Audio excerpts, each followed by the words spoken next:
உறவை தேடி இறைவன் இங்கு வருகிறார். நிறைவை தந்து நம்மில் இன்று வாழ்கிறார். மன மகிழ்ச்சியில் நம்மை நிறைத்திட, அவர் மாட்சியில் நாம் நிறைந்திட, மனக்கதவை திறந்து அன்பை நாளும் பொழிகிறார். உறவை தேடி இறைவன் இங்கு வருகிறார். நிறைவை தந்து நம்மில் இன்று வாழ்கிறார். மன மகிழ்ச்சியில் நம்மை நிறைத்திட, அவர் மாட்சியில் நாம் நிறைந்திட, மனக்கதவை திறந்து அன்பை நாளும் பொழிகிறார்.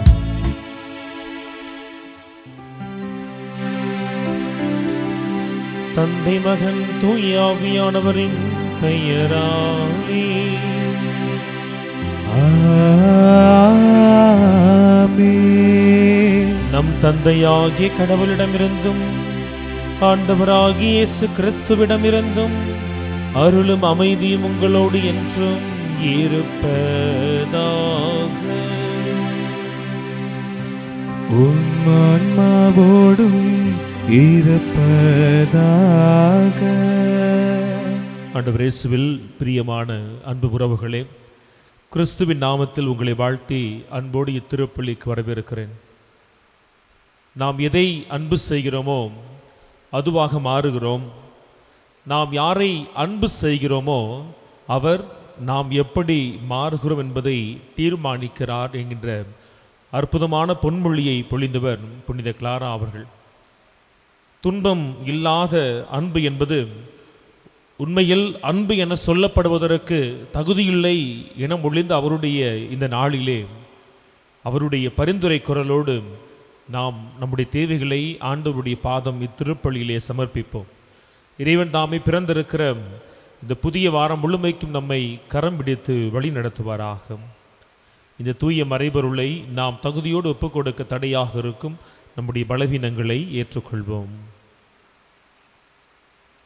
எல்லாம் வல்ல இறைவனிடமும் சகோதர சகோதரிகளே, உங்களிடமும் நான் பாவி என ஏற்றுக்கொள்கிறேன்.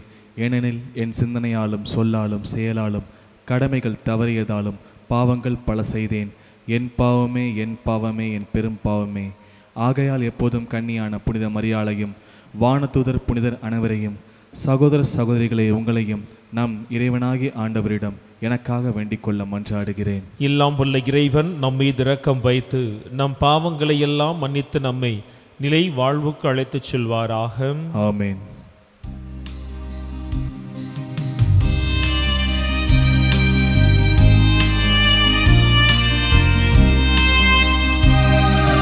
ஆண்டவரே இரக்கமாயிரும். ஆண்டவரே இரக்கமாயிரும். கிறிஸ்துவே இரக்கமாயிரும். கிறிஸ்துவே இரக்கமாயிரும். ஆண்டவரே இரக்கமாயிரும். ஆண்டவரே இரக்கமாயிரும்.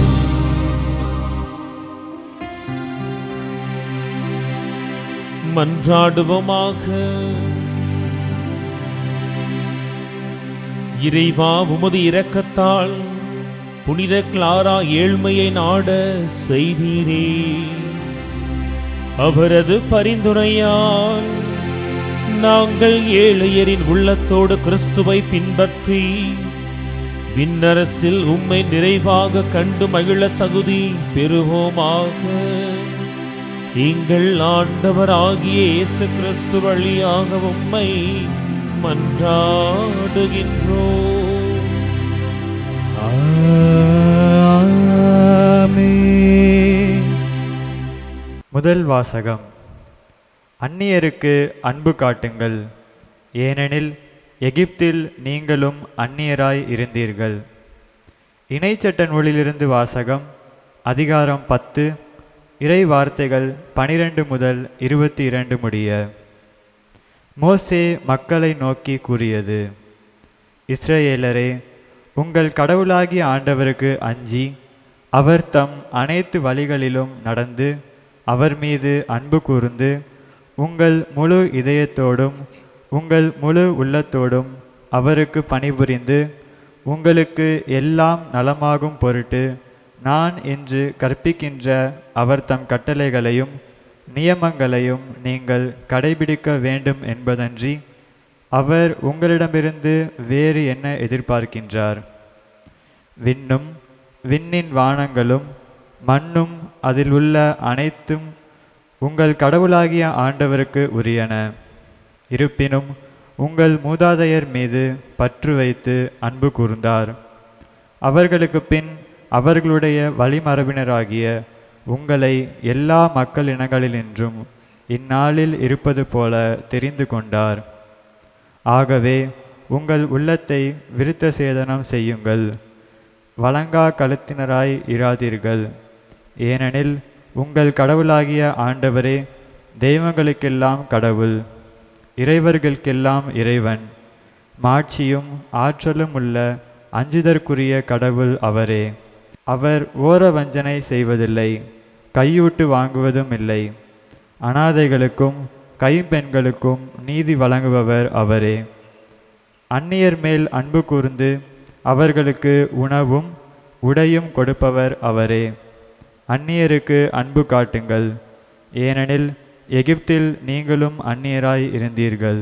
உங்கள் கடவுளாகிய ஆண்டவருக்கே அஞ்சுங்கள், அவருக்கே பணிபுரிந்து அவரை பற்றி கொள்ளுங்கள். அவர் பெயராலே ஆணையிடுங்கள். அவரே உங்கள் புகழ்ச்சி, அவரே உங்கள் கடவுள். உங்கள் கண்கள் கண்ட ஆற்றல் மிகு அச்செயல்களை உங்களுக்காக செய்தவர் அவரே. உங்கள் மூதாதையர் 70 ஆள்களாய் எகிப்திற்கு போனார்கள். இப்பொழுதோ உங்கள் கடவுளாகிய ஆண்டவர் உங்களை வானத்து விண்மீன்கள் போல பெருக செய்துள்ளார். ஆண்டவரின் அருள்வாக்கு. இறைவனுக்கு நன்றி. பதிலுரை பாடல். பல்லவி. எருசலேமே, கடவுளாம் ஆண்டவரை புகழ்வாயாக.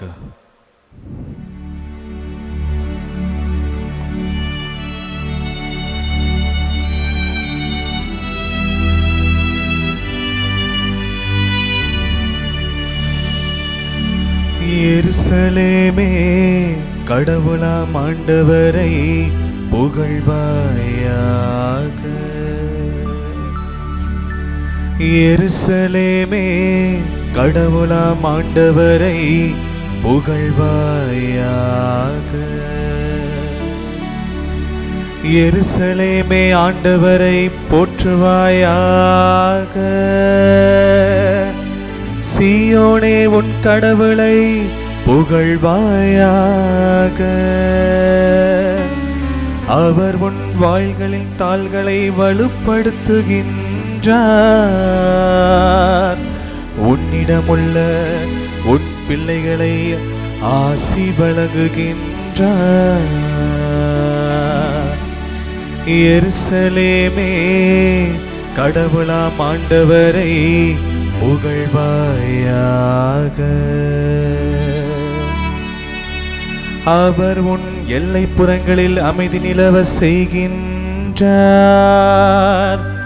உயர்தர கோதுமையை வழங்கி உன்னை நிறைவடைய செய்கின்றார். அவர் தமது கட்டளைகளை உலகினுள் அனுப்புகின்றார். அவரது வாக்கு மிகவும் விரைவாய் செல்கின்றது. எருசலேமே, கடவுளாம் ஆண்டவரை புகழ்வாயாக. யாக்கோப்புக்கு தமது வாக்கை, இஸ்ரவேலுக்கு தம் நியமங்களை நிதிநெறிகளை அறிவிக்கின்றார். அவர் வேறெந்த இனத்துக்கு இப்படி செய்யவில்லை. அவர் வேறெந்த இனத்திற்கு இப்படி செய்யவில்லை. அவருடைய நீதிநெறிகள் அவர்களுக்கு தெரியாது. எருசலேமே, கடவுளாம் ஆண்டவரை புகழ்வாயாக. எருசலேமே கடவுளாம் ஆண்டவரை புகழ்வாயாக.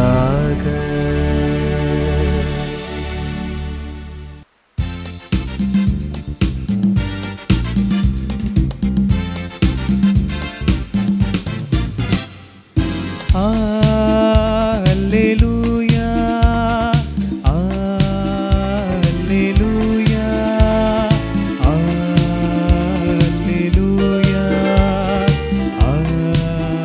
அல்லேலூயா, அல்லேலூயா, அல்லேலூயா, அல்லேலூயா, அல்லேலூயா, அல்லேலூயா, அல்லேலூயா, அல்லேலூயா. ஆண்டவர் படைத்த நாளிதுவே, அக்களிப்போம் அகமகிழ்வோம். அல்லேலூயா,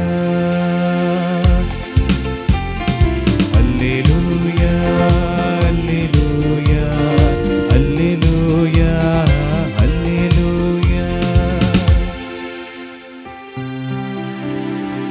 ஆண்டவர் உங்களோடு இருப்பாராக. உம் ஆன்மாவோடும் இருப்பாராக. மத்தேயு எழுதிய தூய நற்செய்தியிலிருந்து வாசகம். ஆண்டவரின் மாட்சி உமக்கே. அக்காலத்தில் கலிலேயாவில் சீடர்கள் ஒன்று திரண்டிருக்கும் போதும் இயேசு அவர்களிடம், மானிட மகன் மக்களின் கையில் ஒப்புவிக்கப்பட இருக்கிறார். அவர்கள் அவரை கொலை செய்வார்கள், ஆனால் அவர் 3ஆம் நாள் உயிருடன் எழுப்பப்படுவார் என்றார். அப்பொழுது அவர்கள் மிகவும் துயரமடைந்தார்கள். அவர்கள் கப்பர்நாகுமுக்கு வந்தபோது கோவில் வரியாக 2 திராக்மா தண்டுவோர் பேதுருவிடம் வந்து, உங்கள் போதகர் 2 திராக்மா வரியை செலுத்துவதில்லையா என்று கேட்டனர். அவர், ஆம், செலுத்துகிறார் என்றார். பின்பு வீட்டிற்குள் வந்து பேதுரு பேசத் தொடங்குவதற்கு முன்பே இயேசு, சீமோனே, உனக்கு எப்படி தோன்றுகிறது?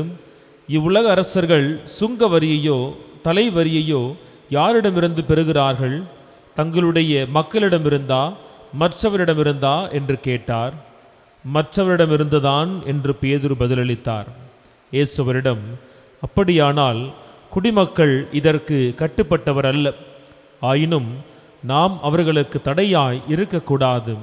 எனவே நீ போய் கடலில் தூண்டில் போடும்.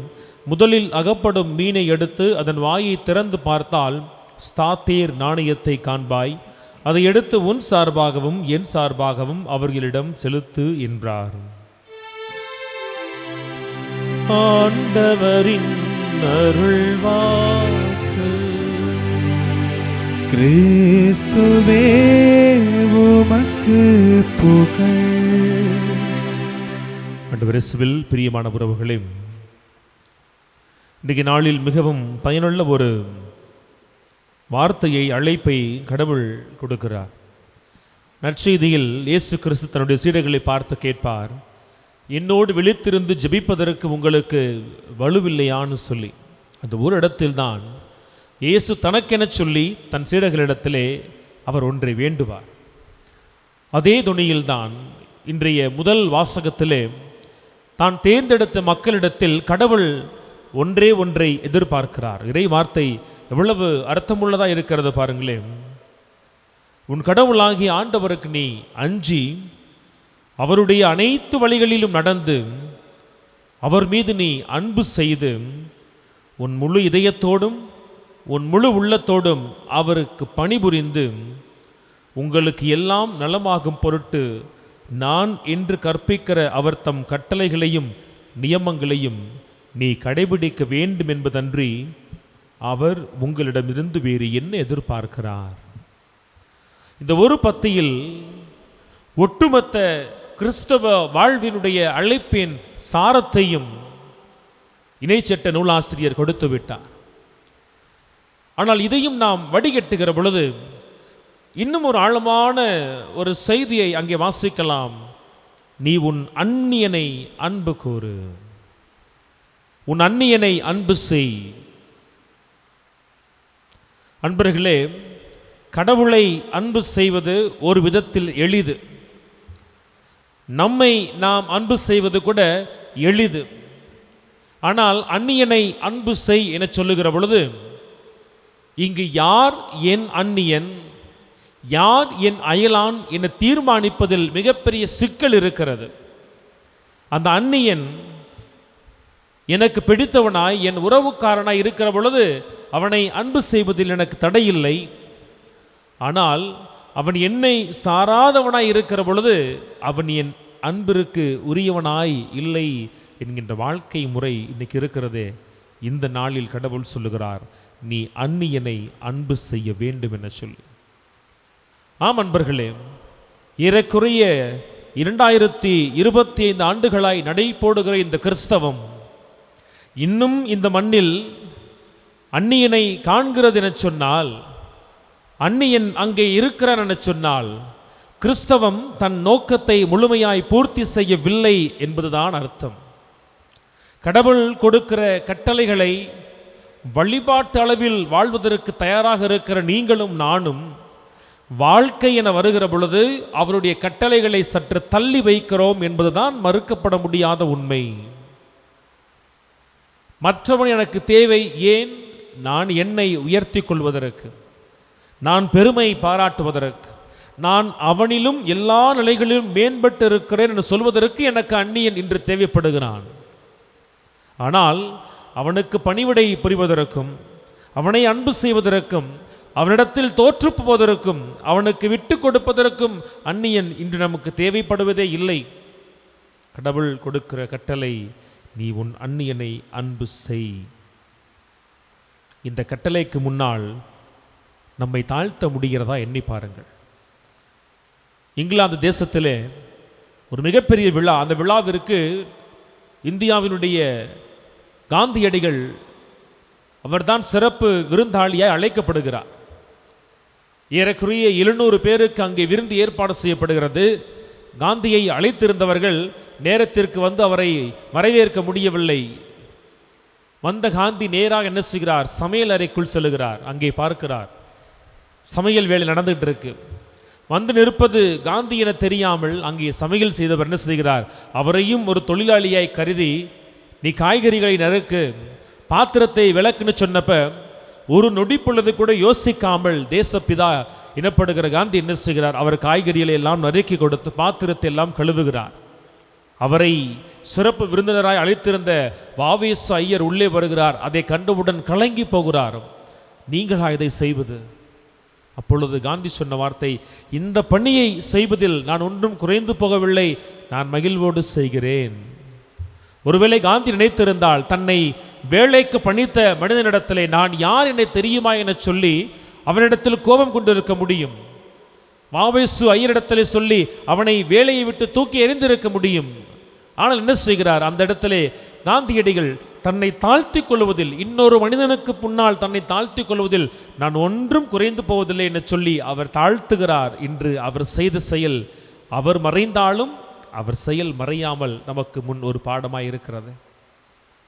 அன்பர்களே, அப்பருடைய வயது 80, திருஞான சம்பந்தருடைய வயது சொல்ல போனோம்னா வெறும் 16 தான். இந்த அப்பருடைய மடத்திற்கு திருஞான சம்பந்தர் செல்லுகிறார். அவர் வருகிற செய்தி எப்படியோ தெரிஞ்சிருது. அவர் என்ன செய்கிறார்? ஓடி சென்று அந்த திருஞான சம்பந்தரை தாங்கி வருகிற அந்த ஒரு வாகனத்தை தன் தோள்களிலே அவர் கொடுத்து சுமக்கிறார். அப்பொழுது திருஞான சம்பந்தர் கேட்டாராம், அப்பர் எங்க இருக்கிறார்னு சொல்லி. திருஞான சம்பந்தரை தன் தோள்களிலே சுமந்து வந்த அப்பர் அழைக்கப்படுகிற திருநாவுக்கரசர் சொன்னாரு, அடியேன் உங்கள் பாதத்திற்கு கீழ் நிற்கிறேன்னு சொல்லி.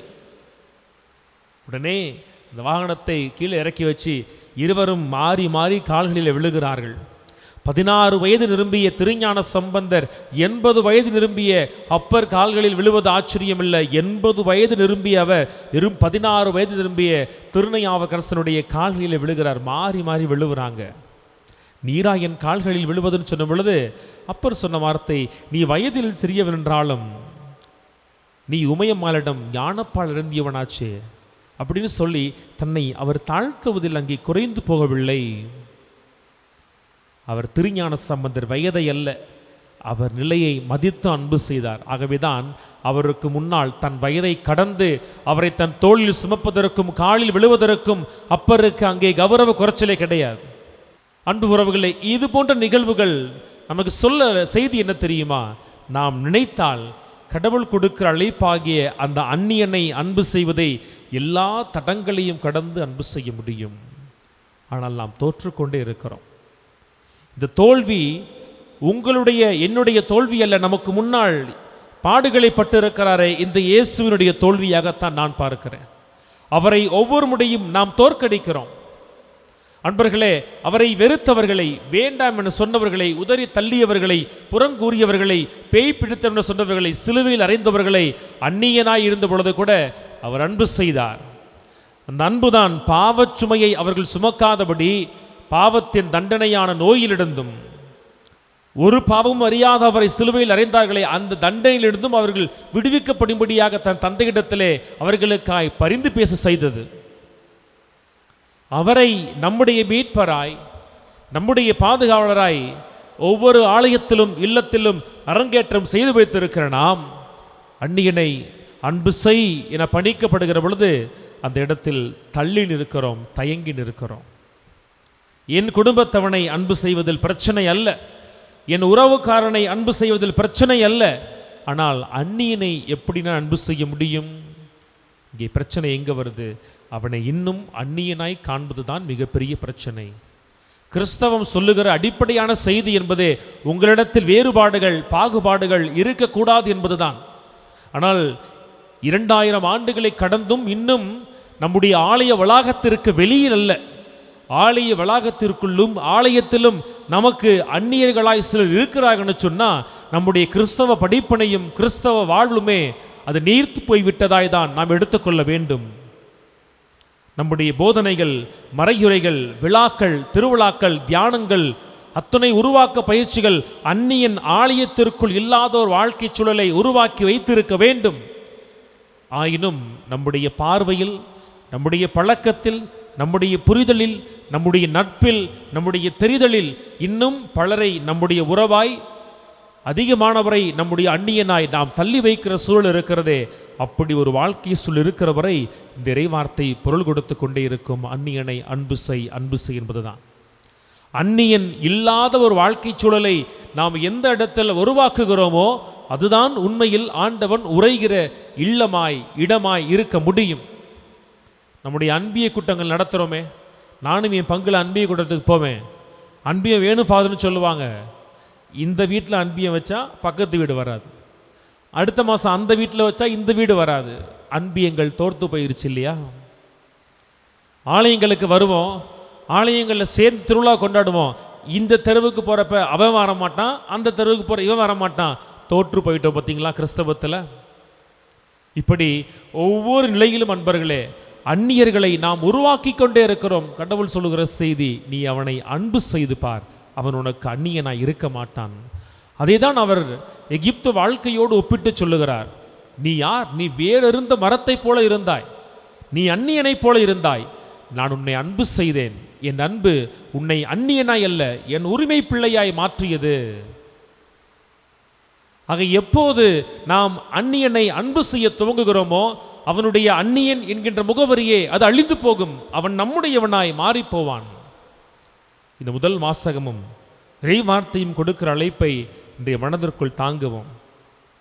ஒரு சில உதாரணங்களை கண்டது போல பிறருக்கு முன்னால் நம்மை தாழ்த்துகிற பொழுது யாக்கோபு 4:10 வாசிக்கிறோமே, கடவுள் நம்மை கண்டிப்பாய் உயர்த்துவார், கடவுள் நம்மை கண்டிப்பாய் உயர்த்துவார். உன் கண்ணுக்கு முன்னால் தெரிகிற சகோதரனை, சகோதரியை அன்பு செய்ய முடியாமல் உன் கண்ணுக்கு தெரியாத கடவுளை நீ அன்பு செய்ய முடியும்னு சொன்னால் நீ பொய்ன்னு சொன்னார் பார்த்தீங்களா? அதை இங்கே இருக்கிற ஒவ்வொருவரை பார்த்தும் கண்டிப்பாய் கடவுள் ஒரு நாள் கணக்கு கேட்பார். என்னை அன்பு செய்துன்னு சொன்னாயே, கோவிலுக்கு அவ்வளோ வள்ளி கொடுத்தாயே, முதல் வரிசையில் உட்கார்ந்தாயே, எல்லாம் பண்ணியே, உன் அருகில் உட்கார்ந்திருந்தவனோடு நீ எப்படிப்பட்ட உறவில் இருந்தாய்? வாழ்நாள் முழுமைக்கும் அவன் உனக்கு அந்நியனாய் இருந்தாய்ன்னு சொன்னால் நானும் உனக்கு அந்நியன் தான் சொல்லி கடவுள் சொல்லுவார். எப்போது நம் மத்தியில் அந்நியர்கள் இல்லாதபடி நாம் உருவாக்குகிறோமோ அப்பொழுதுதான் நாமும் கடவுளுக்கு அந்நியர்களாய் இல்லாதிருப்போம். அப்படி இருக்கிற பொழுது ஆசீர்வாதத்தின் மக்களாய் இயல்பாகவே மாறுவோம். ஆகவே இந்த கட்டளையை உள்வாங்கி வாழ்வாக்க முயற்சிப்போம். ஆமேன்.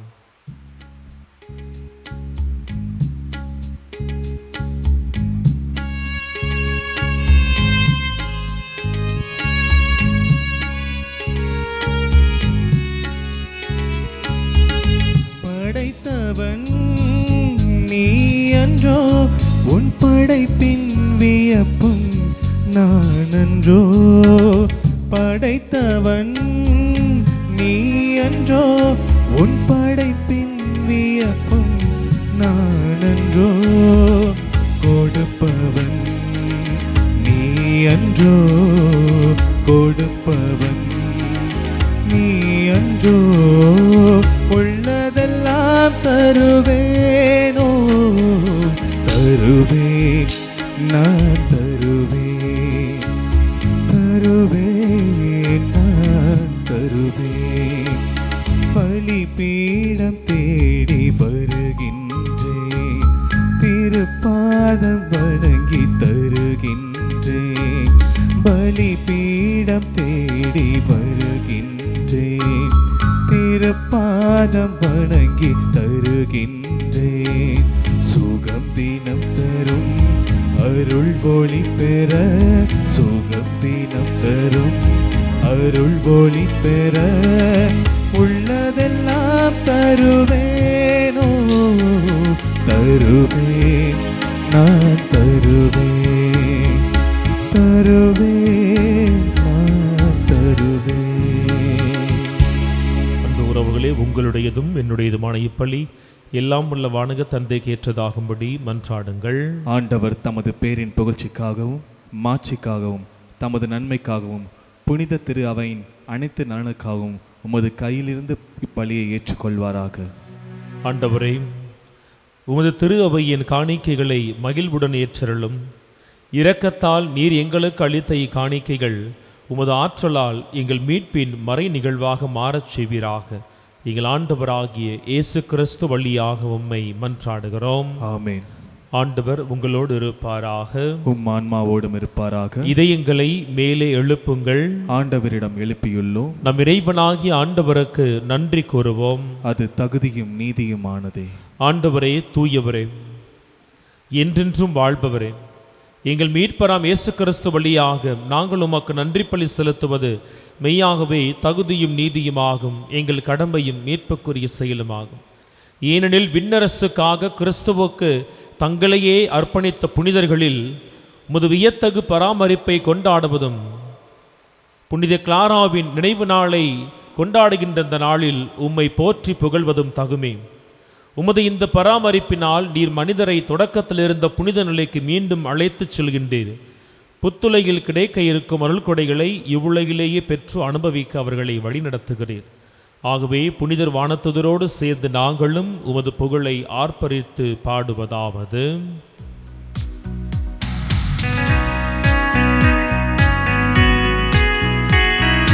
தூயவர் தூயவர் தூயவர், வான் படைகளின் கடவுளாம் ஆண்டவர்.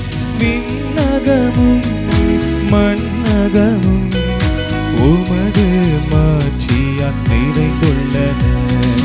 உன்னதங்களிலே ஓசானா, உன்னதங்களிலே ஓசானா. ஆண்டவர் பெயரால் வருகிறவர் ஆசி பெற்றவர். உன்னதங்களிலே ஓசானா, உன்னதங்களிலே ஓசானா. ஆண்டவரே, நீர் மெய்யாகவே தூயவர், தூய்மை அனைத்துக்கும் ஊற்றும். ஆகவே உம்முடைய ஆவியை பொழிந்து காணிக்கைகளை தூய்மைப்படுத்த உம்மை வேண்டுகிறோம். இவ்வாறு எங்கள் ஆண்டவர் இயேசு கிறிஸ்துவின் உடலும் இரத்தமுமாக எங்களுக்கு இவை மாறுவனவாகும். அவர் பாடுபட உளம் கனிந்து தம்மை கையளித்த போது அப்பத்தை எடுத்து நன்றி செலுத்தி அதை பீட்டு தம் சீடர்களுக்கு வழங்கி அவர் கூறியதாவது: அனைவரும் இதிலிருந்து பெற்று உண்ணுங்கள், ஏனெனில் இது உங்களுக்காக கையளிக்கப்படும் என் உடல்.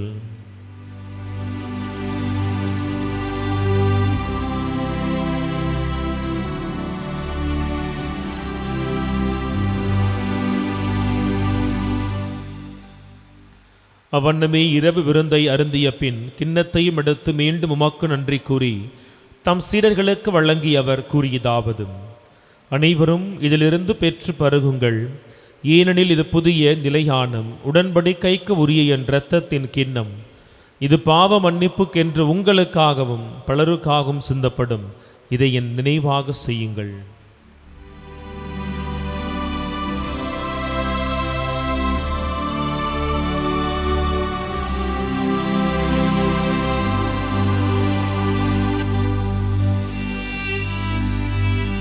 நம்பிக்கையின் மறைபொருள்.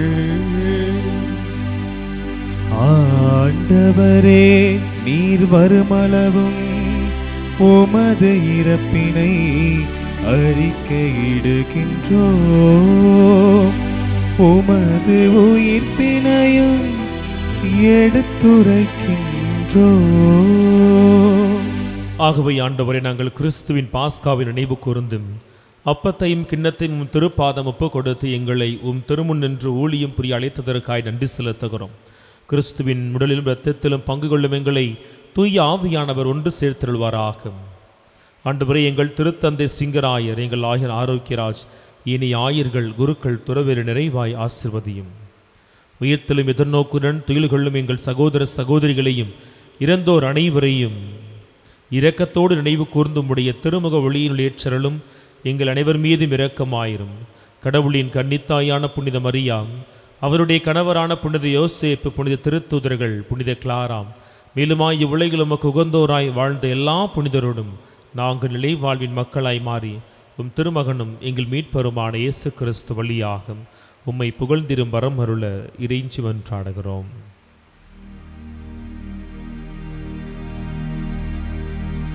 இவர் வழியாக, இவரோடு, இவரில் எல்லாம் வல்ல இறைவனாகிய தந்தையே,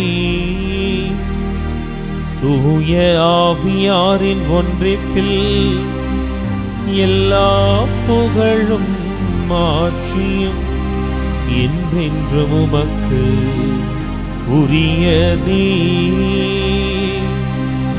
ஆமென், ஆமென், ஆமென். மீட்பரின் கட்டளையினால் கற்பிக்கப்பட்டு இறை படிப்பினையால் பயிற்சி பெற்ற நாம் துணிந்து மன்றாடுவோம். விண்ணுலகில் இருக்கின்ற எங்கள் அன்பு தந்தையே, உமது பெயர் தூயரதென போற்ற பெறுக. உமது ஆட்சி வருக.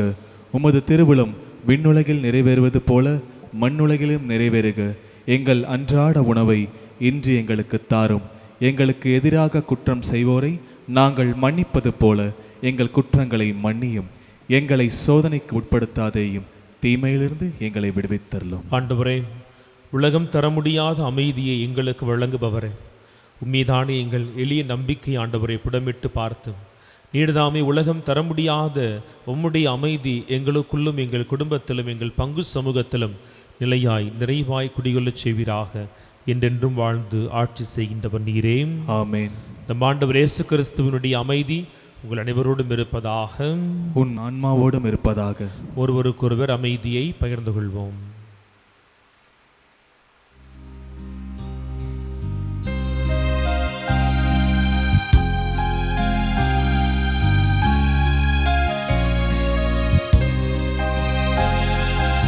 உலகின் பாவம் போக்கும் இறைவனின் செம்மறியே, எங்கள் மேல் இரக்கம் வையும். உலகின் பாவம் போக்கும் இறைவனின் செம்மறியே, எங்கள் மேல் இரக்கம் வையும். உலகின் பாவம் போக்கும் இறைவனின் செம்மறியே, எங்களுக்கு அமைதி அருளும். இது இறைவனின் செம்மறி. இவர்தாமே அந்நியன் இல்லாதபடி எல்லோரையும் ஏற்று அன்பு செய்தவர். திருவிடலாய் நமக்குள் எழுந்து வருகிறார். இவருடைய திருவிருந்துக்கு அழைக்கப்பெற்ற நாம் அனைவரும் பேறு பெற்றவர்கள். ஆண்டவரே, நீர் என் இல்லத்தில் எழுந்தருள நான் தகுதியற்றவன். ஆனால் ஒரு வார்த்தை மட்டும் சொல்லியருளும், எனது ஆன்மா நலமடையும். ஆசை திருவிருந்துக்கான மன்றாட்டு. ஆண்டவரே, நீர் என் இல்லத்தில் எழுந்தருள நான் தகுதியற்றவள். ஆனால் ஒரு வார்த்தை மட்டும் சொல்லியருளும் என்று நூற்றுவர் தலைவன் ஜெபித்தது போல நாங்களும் இப்போது உம் திருப்பாதம் பணிந்து வேண்டுகிறோம். இனிய இயேசுவே, நாங்கள் தகுதியற்றவர்களாய் இருந்தாலும் எங்கள் தகுதியின்மையை பாராமல் நீர் எங்கள் உள்ளங்களில் எழுந்து வாரும். உம் அன்பிலும் அருளிலும் நாங்கள் நிலைத்திருக்க எம்முள் எழுந்து வாரும். நன்மை செய்வதில் ஆர்வமுள்ளவர்களாய் தீமைகள் அனைத்திலிருந்தும் விடுதலை பெற்றவர்களாய் வாழவும் எங்களை வழிநடத்த வாரும். எல்லா நலன்களாலும் வளங்களாலும் எங்களை நிரப்ப வாரும். ஆமேன். நன்றி கூறி மன்றாடுவோமாக.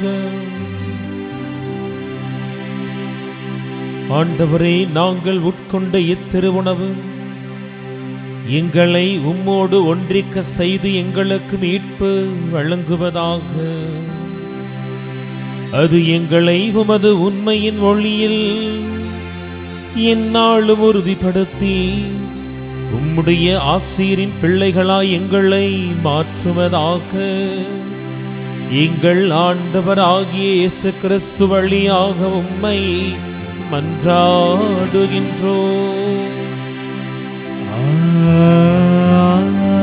ஆமென். ஆண்டவர் உங்களோடு இருப்பாராக. உம் ஆன்மாவோடும் இருப்பாராக. எல்லாம் வல்ல இறைவன் தந்தை, மகன், தூய ஆவியார் உங்கள் அனைவரையும் நிறைவாக ஆசீர்வதிப்பாராக.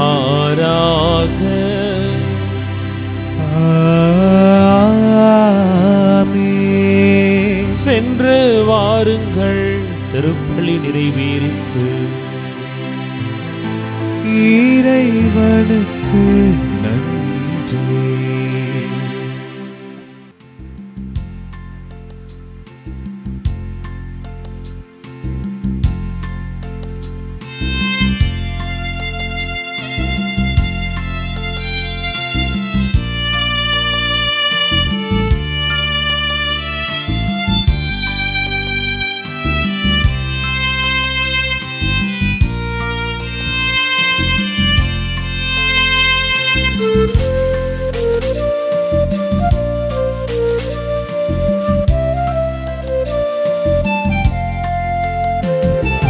அம்மா தேவனின் தாயே, அருளமுதான கடலே, துணை செய்வாய் நீயே, ஆரோக்கியத்தாயே.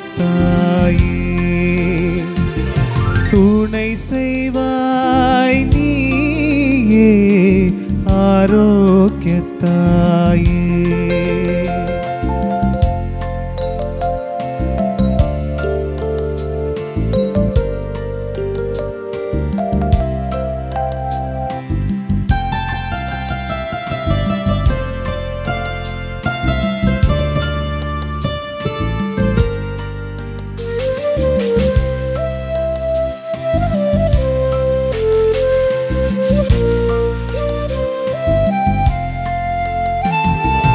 எம்மான் இயேசுவை தந்தவள் நீயே, எங்கள் நலம் காக்க வந்தவள் நீயே. எம்மான் இயேசுவை தந்தவள் நீயே, எங்கள் நலம் காக்க வந்தவள் நீயே. உம்மால் ஆகாத செயலில்லை தாயே, உம்மால் ஆகாத செயலில்லை தாயே. உலகத்தின் அன்புக்கும் எல்லையும் நீயே. அம்மா தேவனின் தாயே, அருளமுதான கடலே,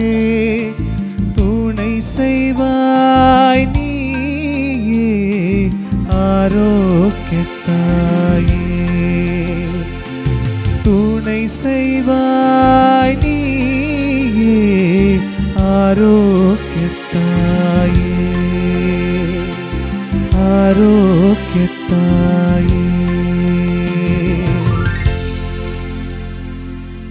தந்தை மகன் தூய ஆவியாரின் பெயராலே ஆமேன்.